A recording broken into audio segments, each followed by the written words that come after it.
Сәлем, мен Динарам. Дәл қазір Дубай қаласы Коста Тоскана круизінің алдындамын. Дәл қазір біз портқа келіп жеттік. Алла қаласы 1 сағаттан кейін біздің круизға кіруімізге тіркелу басталады. Мына жақтағы адамдардың барлығы қазір келіп жатыр, өздерінің кезектерін алуда.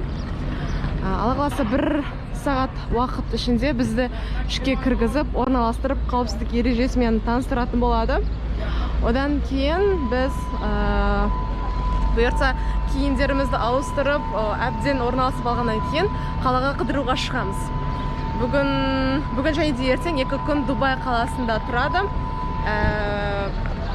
Одан кейін ертең түнде біз келесі қаламызға осы круиз арқылы жылжитын боламыз. Жалпы барлық кезеңдерді мен осында түсіретін боламын, арнайы сіз үшін.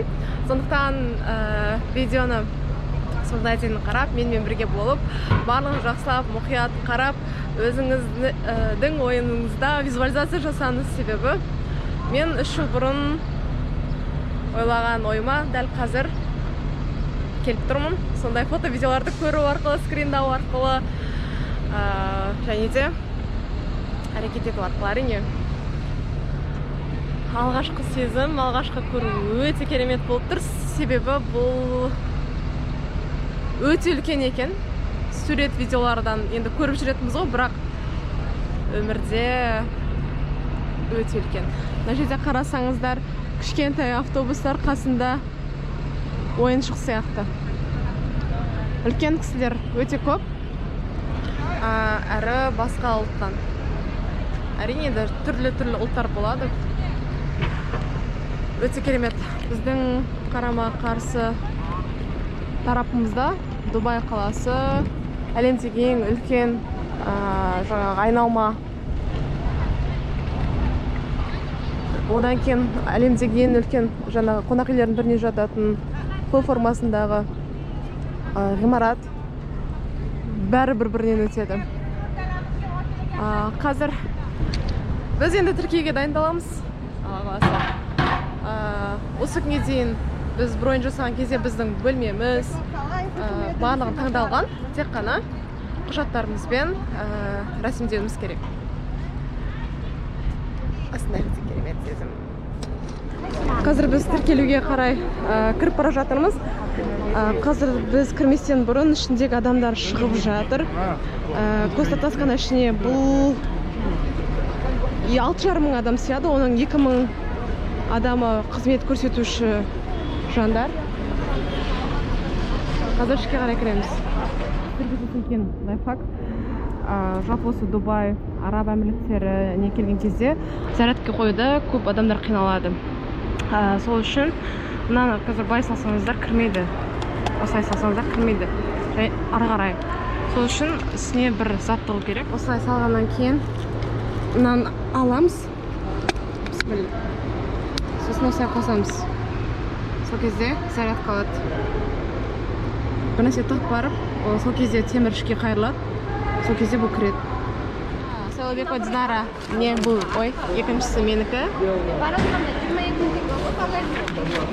Осында барлық біздің уақытымыз, бөлмеміздің номері барлығы жазылған. Жалпы бұл процесс өте қызық. Дәл қазір мен терминалға кіріп келе жатырмыз.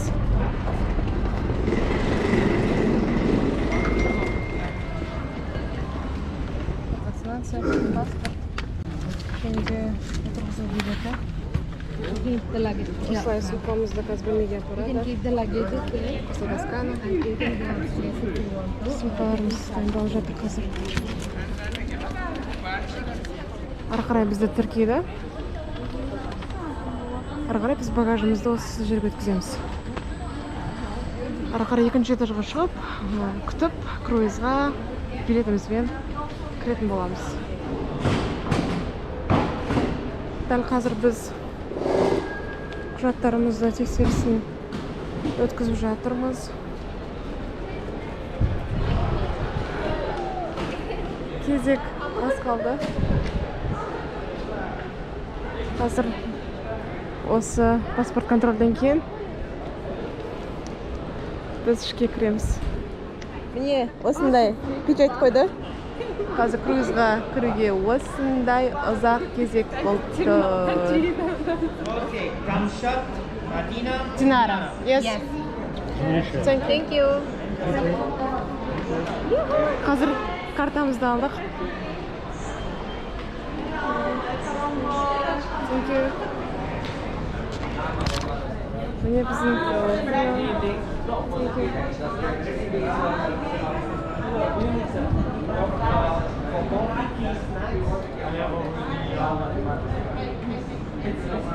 міне лагерьге кіріп келе жатырмын. Дәл қазір біз регистрация жасап алдық. Енді өзіміздің машинамызға отырып джип сафари және де кешкі бадуиндер ауылында болатын кешкі тамақпен көрініс істеуге болады. Жалпы қалай болды регистрация? Күшті. Сәл сабыр сақтау керек. Сафаринің уақыты осқаннан кейін біз деген тез еттік қой. Регистрацияны өтіп алайық деп. Кәдімгідей процесс, кәдімгі штамп басып, бізді тіркеп паспортымызды алып қалды, себебі қайтар кесе бірақ береді. Енді паспортымыз қалдырып кетті қой.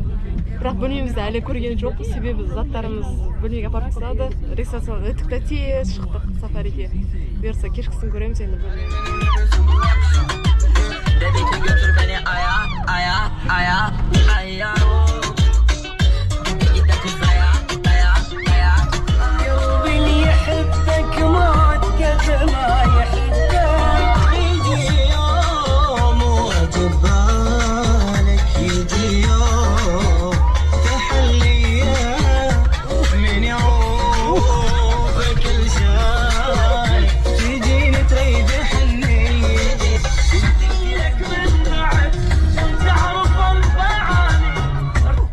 Pa' que suena que rebote, que whisky hasta que se bote.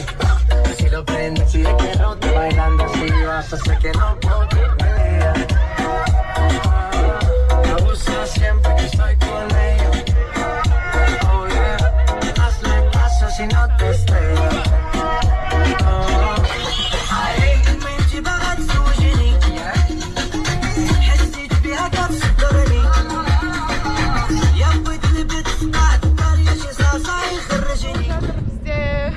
Қазір фотоға түсеміз енді осы жерден. Қойылымға келіп жатырмыз.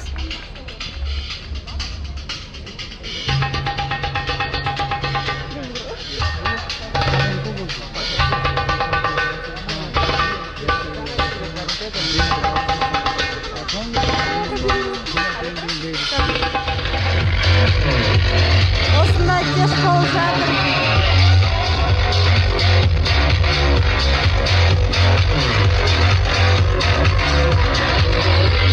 Ары қарай блогты мен осылай видео арқылы жалғастырайын, себебі кеше жан-жағымызға қарап, азығып, анда бар, мұнда барып, көп сәттерді видеоға түсіріп жеткізіп үлгермей қалдым. Жалпы менің алғашқы круизім, біз бұл круизға тамыз айында бронь қойған болатынбыз. Менің қасымда 2 құрбым және де 2 досым бар. Біз 5-еуміз келдік. Жалпы круизға барлығы кіреді ма дейді, жаңағы бағаға ше. Оған туда яғни бару келу ұшақ билеті кірмейді. Сондықтан бізге Дубайдан басталатын болды круиз. Дубайға қарағанда Абу-Дабиге ұшу бізге арзанырақ болды. Сол үшін Абу-Дабиге біз ұшып келдік.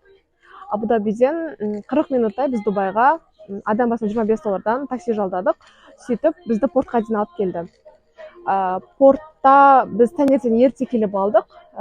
Осында бізде 3-те тіркеу басталды. Жалпы кішкене күттік. Келесі жолы 3-ке дейінгі уақытты үнемдеу керектігін түсіндік. Біз негізі программада тұрған, біз қарамағанбыз ғой. Әрі жолда шаршап келдік, демалып 3-ке дейін күтіп отыра берейік дедік. Сумкаларымызды қойдық, және де ары қарата біз сафари турға кетіп қалдық, уақытымызды үнемдейік дедік. Сафари тур адам басына $30 шықты. Сафари турға алып кетеді. Жаңағы джип сафари болады, сафариде қатты жүргізеді, сол жақта суретке түсесіз, ар жақта квадроциклға отыратын жерге алып барады. Квадроциклға отырсаңыз да болады, отырмасаңыз да болады, оның ақшасын бөлек төлейсіз. Одан кейін мен енді бұл менің сафарида 3-ші рет болуым, сол үшін біз оған барған жоқпыз. Одан кейін кешкісін бәдуиндер ауылы дейді, яғни мысалы Түркияда барғанда түрік кеші дейтін, сол сияқты Дубайдың кеші бар. Былайша сонда тамақ ішесің, жаңағы билер, түрлі отпен шоулар, түйелер жүріп өтеді, от шашу болады деген сияқты сондай бір тамақ береді. Сөйтіп кешкісін алып келіп тастайды, соған $30 алды. Жалпы шамамен сол негізі $45-60 басталады, бірақ маған жаздыңыздар мен сіздерге $30-дан Fox номерін беремін деп па.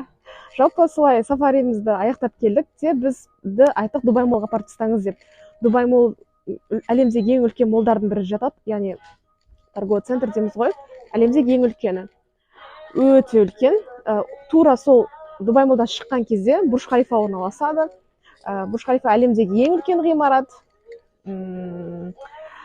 Дубай молдан ішінде сіз өйткені өзіміз қанша күн дұрыс демалғанбыз, шаршаңқымыз, әрі мен Дубай молды аралап алғанмын.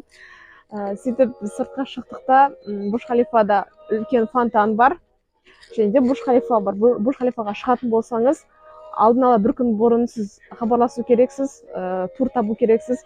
Оған енді шығу $100 басталады.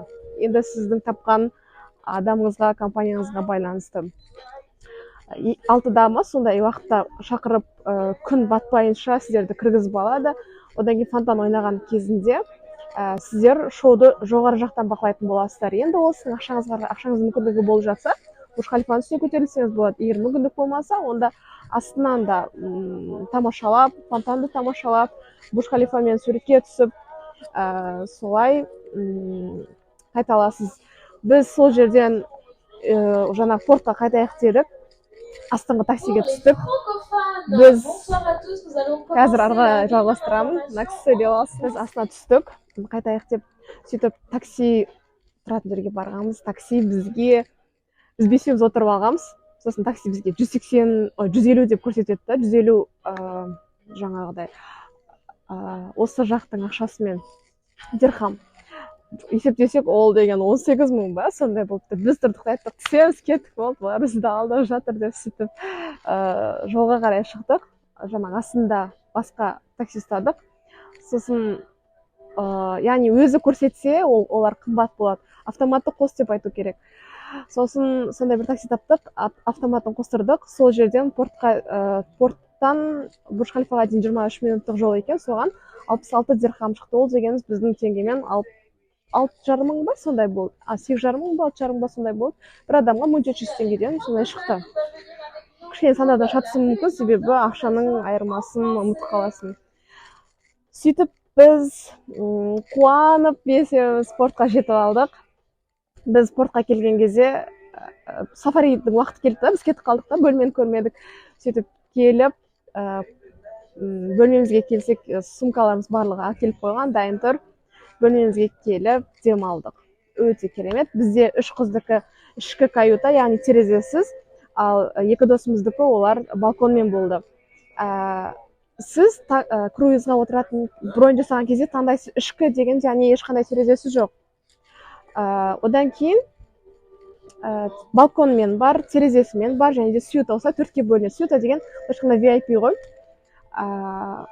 Бағалар соған сәйкес бөлінеді, бірақ айырмашылық қатты ұзақ емес. Мына балкон, тереземен, терезесіз дегендердің аралығында бір $200 ғана ойнайды.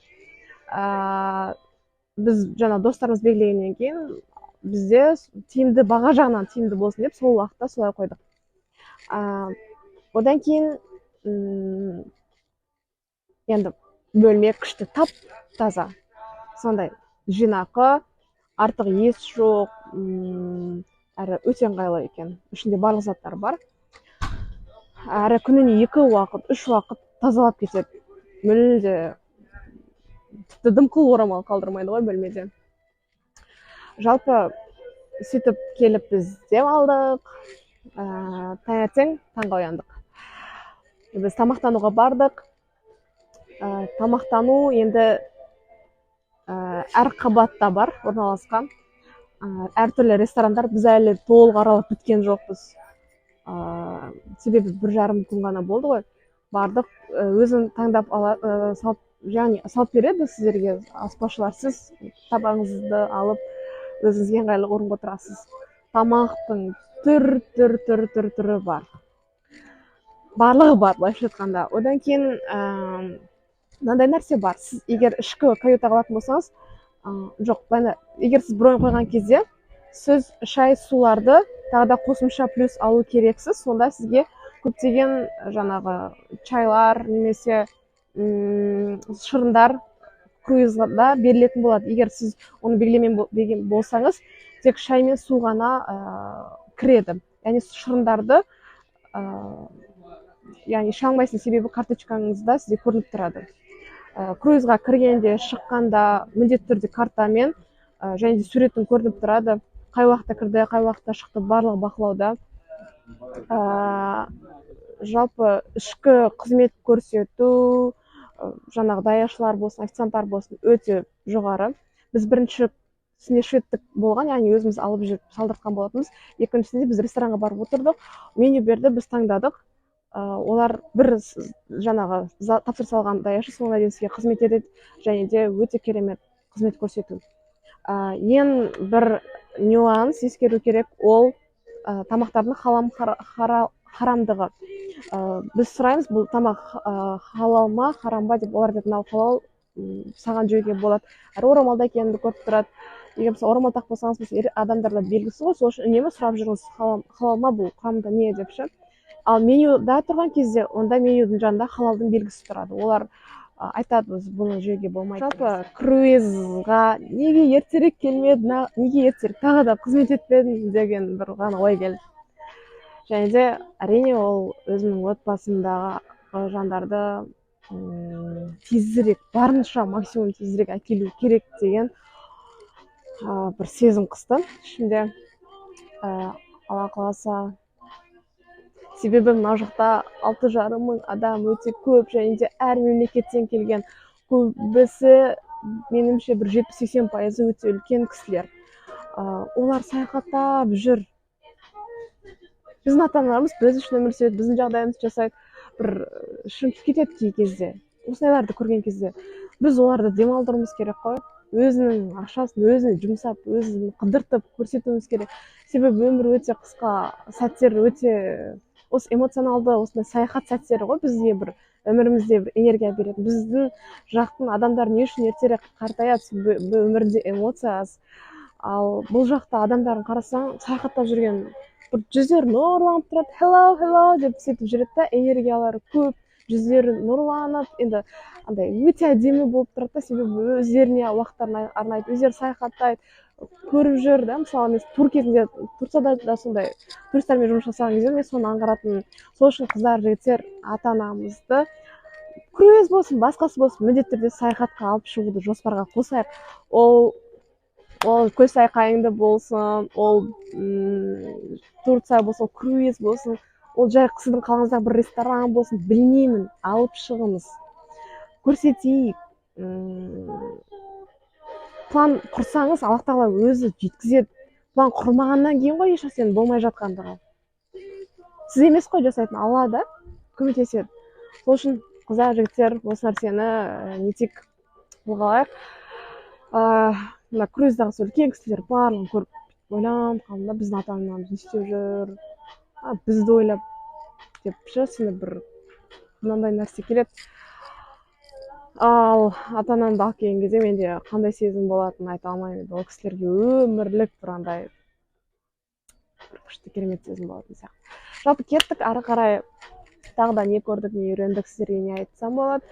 Ол круизға қатысты қалай тіркелем, толық ақпарат керек деген кісілер телеграм-каналда да, ютубта да менің видеом бар. Соны бастан аяқ көріңіз, 20 минут қана өзіңіз үшін, өзіңіздің саяхатыңыз үшін көріп шығыңыз. Содан кейін сізде сұрақтар пайда болады, маған жазыңыз, мен бірден хабарға шығамын. Егер көрмей сұрай берсеңіз, одан пайда жоқ, кішкене ізденіс керек. Саяхат үшін де, сіздің қыдыруыңыз үшін де. YouTube каналда да, Telegram каналда да мен детальға дейін жазып жатырмын, фото, видео барлығын жіберіп жатырмын. ақпарат іздесеңіз қаласаңыз барлығы тұр. Қазақ тілінде, орыс тілінде де жазыңыз, егер сізге қазақша түсініксіз болса, сөйлесеміз. Бір кезде 2 жыл бұрын мен осы Дубайға келгем. 2019-да бір рет келдім, 2020-да бір рет келдім. 2 рет келдім. Ол кезде оқуға келдім, тренингтар болды деген сияқты. Бірінші кеткенде 500 мың былай, 500-600 мың теңге арасында кеткен. Екінші келгенде 1,5 миллион кетті. Ал үшінші кеткенім осы круизға 3 адамға $1145 болды. Оның тура жартысын осы күнге дейін жинаған суммамнан алынды, қалғаны біз нал қостық. Яғни маған 80 мың теңгеге шықты ғой. Башқында нал қосқаны. Круиз деген жалпы саяхатты 25%-ға, 50%-ға, 100%-ға дейін жеңіл түрде ала алу мүмкіндігін сыйлайды. Яғни бұл жерде міндетті түрде ана видеоны көру керек. Телеграм каналда, ютубта 20 минут қана. Жалпы тағы да қандай нюанстар бар айтылмай жатқан. Мысалға, сұрайды круиз қанша болады? Осынша мен мамаммен, баламмен барасам қанша болады дейді. Білмейді ешкім олай.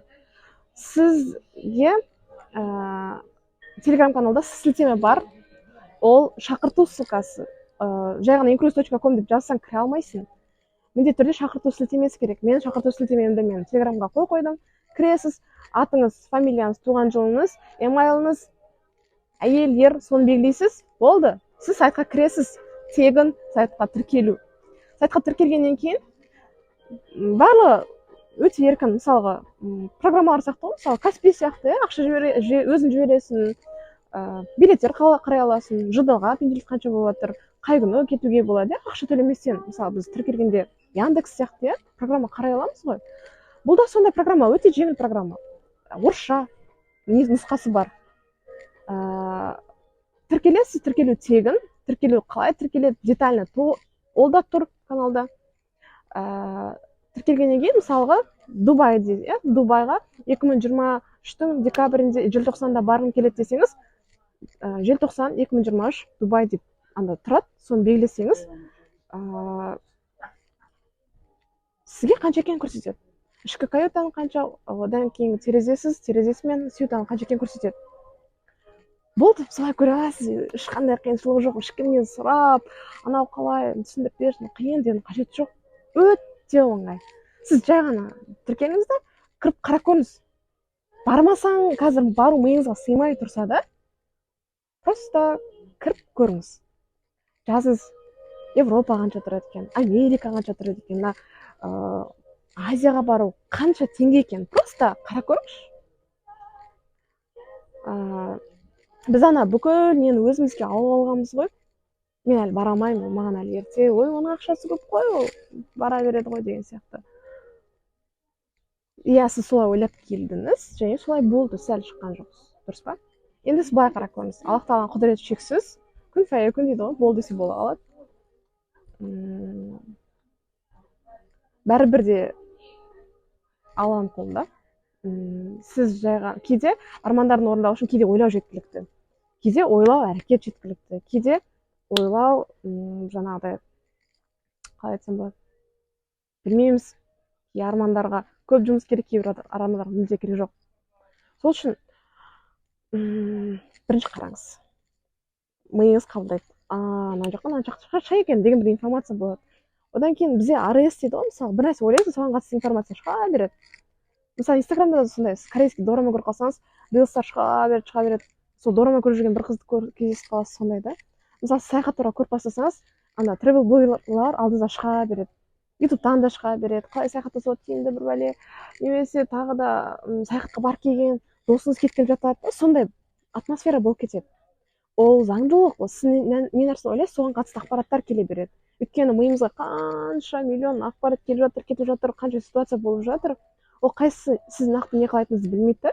Сол үшін сіз осы деп анықтап алу керексіз. Сол үшін саяхат туралы ізденіп қараңыз. Ізденіп қарап бастаған кезде ақпараттар көп келеді сізге. Телеграм каналда да ашу мақсатым сол. Адам өзі еркімен қарап көрсінші деген. Мысалы, менде мынандай ситуациялар көп болады. Телеграм каналда тұрады, қарамайды, өйткені менен бір андай күтеді, 100 000 теңге ғана тұр кеттік деп айтатындай күтеді да, мен олай айта алмаймын, ондай болмайды.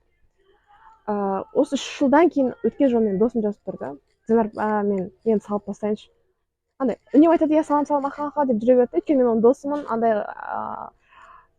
иә деп жүре береді, былайша айтқанда қылдамайды да. Енді мен круизға кезде мен сол кезде бастауым керек еді дейді да. 3 жылда сонда 1 теңге де салынған жоқ та. Не жүрді. Сол үшін сосын енді мынандай нюанстар бар да. Енді осы жерде айта кетейін, өйткені менің көңіліме келіп тұрған. Мысалы мен саяхатқа шығар кезде мама айтады, Динка қоя тұршы, кішкене енді қарыздар бар, біраз проблемалар бар, мысалы жеке басыма, отбасыма деген сияқты, Динка кішкене қоя тұр, біраздан кейін шығып аналар не дейді, мыналар не дейді деген сияқты айтады да. Мен түсінбеймін, сонда мен бейшара болып отыруым керек па, менде осындай болып жатыр, осындай ситуация болып жатыр, қиындық болып жатыр. Онымен шешілсе жақсы ғой, солай отырғанда, одан шешілмейді да. Мысалға менде бизнеста да қанша мысалға нюанстар болды, құлаған, қарызға кірген, сатып кеткен. Соны мысалға мен ұмытып кеттім, мен өзімнің ол проблемалар бұрын шешіліп кеткен, бірақ жақындарым әлі айтады да, ол бірінші соны істей алмай ма, ой ол оны бүйтіп алмай ма деген сияқты қарайсың да. Сол үшін қандай қиындық жағдай болса да, ол уақытша да. Қиындық пен круиздің, саяхатымыздың арасын бөлу керек та. Саяхат ол Алла тағаланың бір несібесі, Алла тағаланың жаратқан сұлулықтарына көруге ниет етесің, Алла үшін деп жолға шығасың, Алла өзі көмектеседі. Білмейсің қалай, қай жақтан. Менде мынандай саяхаттар болған, мен жай ғана шығып кеттім, Турцияға 40 000 теңгемен шығып кеткен уақыттар болды. Ертеңгі күнге ақша табылмайтын сәттер болды, бірақ сол саяхатта Аллах тағалаға жақындаудың себебі бір шығар, өйткені тек Аллахтан күтесің да, басқа ешкім жоқ. Сол үшін Аллах мені еш уақытта жалғыз қалдырған жоқ, тастап кеткен жоқ, назарсыз қалдырған жоқ, өйткені менің сенімім сондай болып тұр да. Сол үшін мен бұл круизді қоятын кезде де, ол кезде дайын тұратын ондай ақша болған жоқ, бірақ ниет етіп бола кетті да, бір сәт. Сол үшін бұл саяхатта бір белгісіздік бар да, ешкім жеткізе алмайтын. Бұл ақша емес. Мен ақшасы бар, талай достарым бар. Бірақ оларда сенім жоқ та, тәуекел жоқ. Оларда арман жоқ. Көбісінде. Сол үшін мүлде ақшаға байланысты емес. Бар кішкене. Бірақ ол Аллахтікі да, ақшаны сіз шығарып, сіз жасайтын болсаңыз, кішкене мүмкін проблема болады, бірақ ондай емес.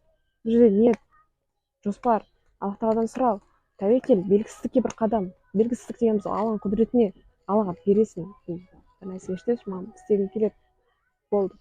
Мен осыны қатты айтқым келеді. Саяхаттап жүрген адам бай деген сөз болып көре ма? Оның ақшасы бар болып көре ма? Анау неғып жетісіп жүр саяхатта, бірінші бүйтіп алмай ма деген. Мен өзім жақындарымда әңгіме бар да, бірақ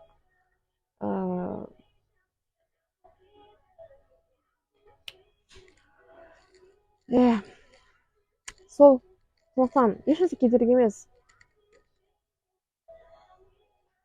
Барлық уақыт, сізде ақша да, кейін мүмкіндік те барлығы болуы мүмкін, бірақ сәт келмейді, жастығыңыз келмейді, қазіргі нәрсе келмейді да.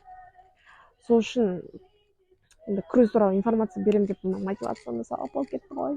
Бірақ енді бұл менің блогым, менің айтқым келген сезімдер, сондықтан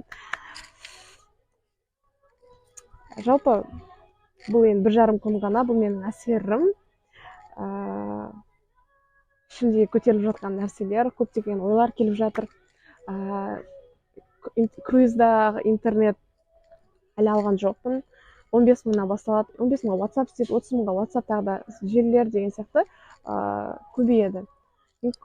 Жалпы бұл круиздағы адамдар, круиз деген компанияның барын білмейді, білесіздер ме, көп бөлігі. Тіпті бұл жерде круиз деп туралы бір нәрсе жазуға, тағуға, мен круиздамын деп айтуға болмайды. Сіз дисквал боласыз кемеден. Ол мүмкіндіктерді туралы көп адамдар білмейді. мысалға ойлайды екен барлығына круизға жүргендердің барлығы мен круизда деп жоқ, мүмкін 10%, 5% өте шектеулі. Ал шынымен өздері бұрын қойған адамдар, иә, ақшасы бар адамдар. Бірақ ақшасы бар адамдар ғана емес, ақшасын жинап, ақшасын пландап жатқан адамдарға да мүмкіндік бере алады. Дәл бірдей. Қазір ешкімді айыра алмайсың, кімнің круизбен, кім былай келгенін. Жалпы осы қорытындылайық. Ары қарай да мен видео түсіруге шабыт болсын, кері байланыстар қалдырып отырыңыздар. Сұрақтарыңыз болса, жаза беріңіздер. Менде уақыт бола ма, интернетім бола ма? Кезегімен мен жауап беремін, менде ондай проблема жоқ. Круиз бойынша сұрақтарды жаза беріңіздер. Тек қана круиз емес, саяхат бойынша да, билеттер бойынша да. Саяхатқа қатысты мені не біледі деп ойлайсыз, жаза беріңіз. Инстаграмнан, телеграмнан, ватсаптан, ютубтан. Жалпы не етеміз, иншалла сізге де саяхаттау нәсіп болсын. Саяхаттауда Аллах тағаланы танимын, өзіңді тану үшін, Алла үшін болатын болса, Аллах тағала жеткізеді. Қазір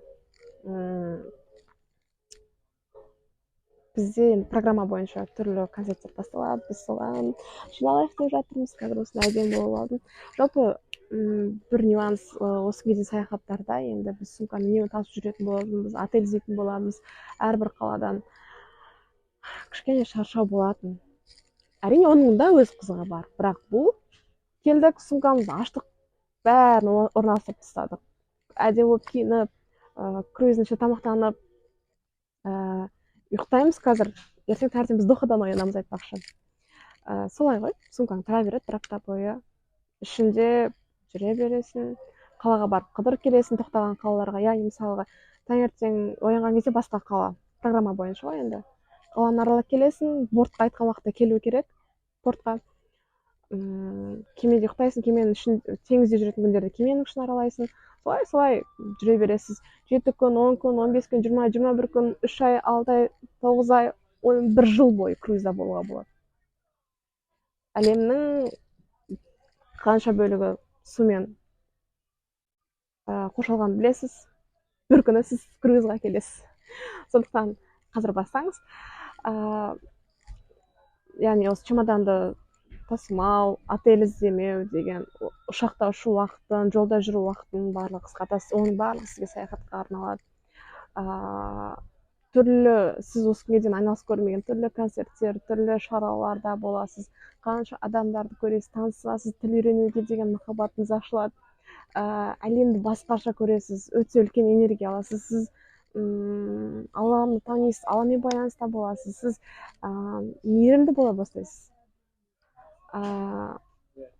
Тілдердің сан түрлілігін көріп,